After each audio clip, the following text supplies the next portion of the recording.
Oh, what? I made a Patreon? That's cool. I think the link's like in the description or something. You should I don't know, check it out. Sakura, release the Genjutsu, wake Naruto and Shikamaru and follow Sasuke. It makes a lot of sense to wake up Naruto and Shikamaru over Choji and Ino. Sure, there's quote-unquote no time or whatever, but there's more reasons. First off, they made it to the finals, and that has to mean something. But they're also battle-ready, so they would be the most equipped. They're also, important characters, and not these goobers. Summoning Jutsu. This isn't the first time we've seen Pakun. Not Paku. Pakun. The first time we see him is in the Land of Waves when Kakashi summons all his dogs. He's also one of the only characters in the entire show that can say he's in Fortnite.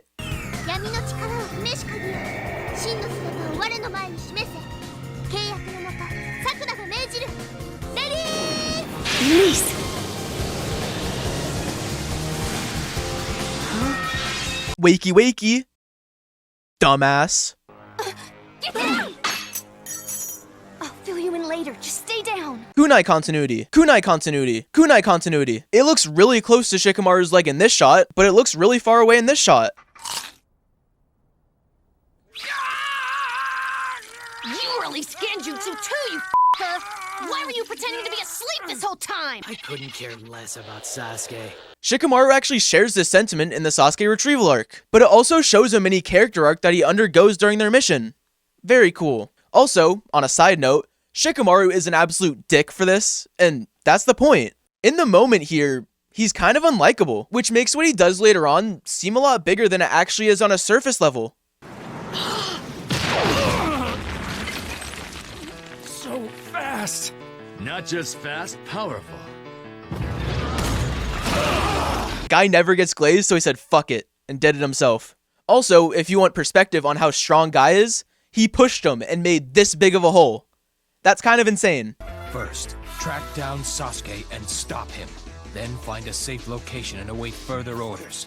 Don't worry, Kakashi, they're not doing either. If you want to look into it though, Kakashi's mission goes in direct opposition to Genma's. But Kakashi's does make more sense since it involves teamwork. Kakashi appointing Pakun as the fourth member is cool and all, but what would have happened, and this is just headcanon, they would have found Sasuke, got the order from Kakashi, and Paku would have vanished, giving them their fourth member. If that's true, that's pretty smart, and it's pretty natural. But my paws are so soft and supple!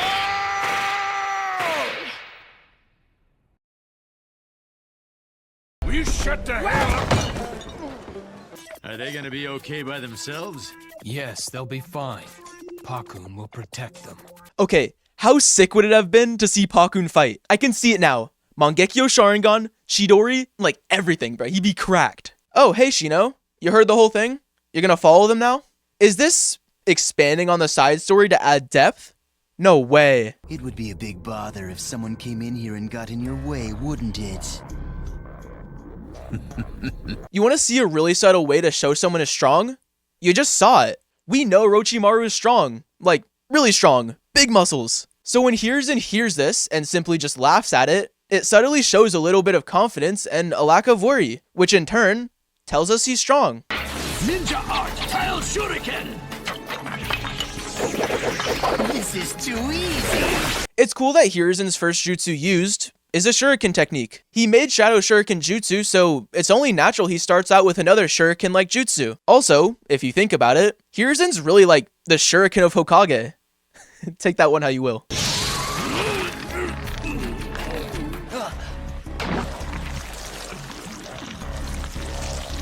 A cool way to show the whole student versus master thing is that they both have the same style of substitution. They didn't really need to do that, but it expands on that relationship, which is something in the viewer's mind throughout this entire fight.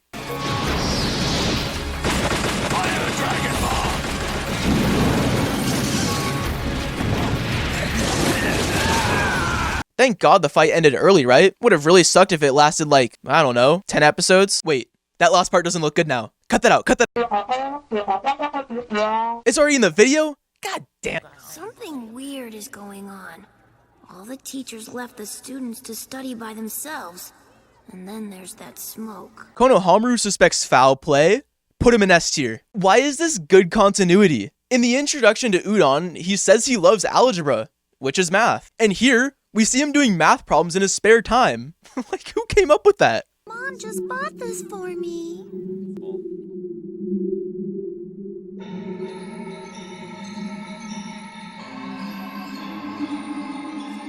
That rainbow. Y'all should know I really don't like Konohamaru at this point, but I'm not gonna lie, this moment is cool. His relationship with Hiruzen plays a big part in his character, but the fact that they expand upon it past its surface level makes it feel real. And these moments here are seeds to set expansion.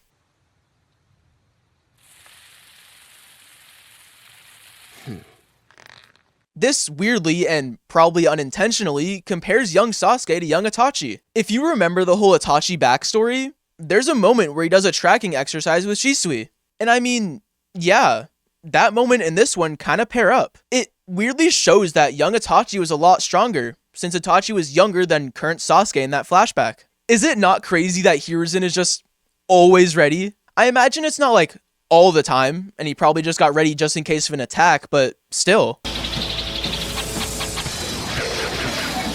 Shadow Clone Jutsu. Here's Hiruzen finally using Shadow Shuriken Jutsu. To be honest, Orochimaru probably knew he was gonna do this, right? I feel like it was something that was just kind of gonna happen. Summoning Jutsu. Reanimation. That technique. Hiruzen's reaction to Reanimation kind of shows how good of a jutsu it is, and it hypes it up. That's something that really needs to be done too. The viewer doesn't know what it is until it happens, so the hype that we get here and later really drives home its power. Second! I must stop the third at any cost. I'm pretty sure everyone knows this, but that's not going to stop me from calling it out. The third one is the fourth Hokage, which is the one that Hiruzen doesn't want to go up because he believes he's the strongest, but that makes no goddamn sense. In Shippuden, we know that the first Hokage is the most powerful out of all of them, but Hiruzen's worried about the fourth? I also don't think it's a case of the fourth Hokage would cause more problems for Hiruzen, because, like, that really doesn't make any sense. It's definitely just an error, and it's also definitely, like, not that deep, but but still. So the third one failed, did it? Another pretty obvious one, but the fourth isn't reanimated because the Reaper Death Seal. I'm not sure how retcon that is, but considering we see Reaper Death Seal in this fight, I imagine it was at least a seed in Kishimoto's head that the Reaper Death Seal does that. What are you going to do now, Sarutobi-sensei? What can you do? First off, the reveal is amazing, but to the viewer, they might not even know who these people are at first. If you have a keen eye, then you might be able to piece together that this is the first and second Hokage, but other than that, it's a mystery. So just for the quick second that we don't know who these people are, Orochimaru does a really good job at hyping them up. Whoa, swing jump scare? We haven't seen that in a while. Also, you might notice, but there's continuity for Konohamaru's class. I'll point some of them out when we have a better look. Rainbows are beautiful, it's true.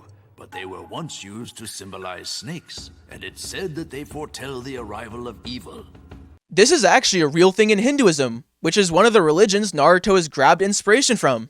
It's also just a cool moment that this is all natural, since Orochimaru is close to a snake, and also that he is derived from Japanese folklore. It's been a very long time, Saru. Oh, it's you. This is good buildup for the reveal of them being Hokage. Like, real quick, just from like maybe 10 seconds of dialogue total, we know that they're powerful and have a close relationship with Hiruzen. All of that before the official reveal. Please prepare yourselves. First Lord Hokage, second Lord Hokage. Yeah, it's just so peak. Also, I'm sure I'll mention this later, but Orochimaru is so fucking evil for this. He probably knows Hiruzen had an at least somewhat close relationship with Tobirama, and although this was probably in his plans already, he knew to give them consciousness just for a second. Like, he's such an asshole. Whenever you live, there's always war. I don't know why, but like, that line is so good. It's just so in character. Orochimaru loves to see things in motion, and war is a bunch of motion. On top of that, it further shows how much of a villain he is. 1, 2, 3, 4, 5, 6, 7, 8 sound shinobi. But in the next episode, a 9th spawns in. Yeah, so that's just like a big continuity error. It's on the level where I wouldn't blame you if you dropped the show after, like, that's pretty much unacceptable. This episode as a whole is what gets us started into the absolute peak we're about to witness, and for that reason, it's like a little more setting up, but for the most part, we're up and running. The classroom stuff is like, alright, but I do like Konohamaru's part in it. It builds up the attack. The Hiruzen and Orochimaru stuff is really good. Let's just hope we don't see them fight for 10 episodes straight. And the Naruto, Sasuke, and Gaara stuff is all set up too, and that's amazing. The dialogue in this episode is really well done. The action scenes that we do get are fast and to the point. And yeah, that's pretty much all I have to say for this episode. Next episode, a Shirker's Call to Action. Lay about no more.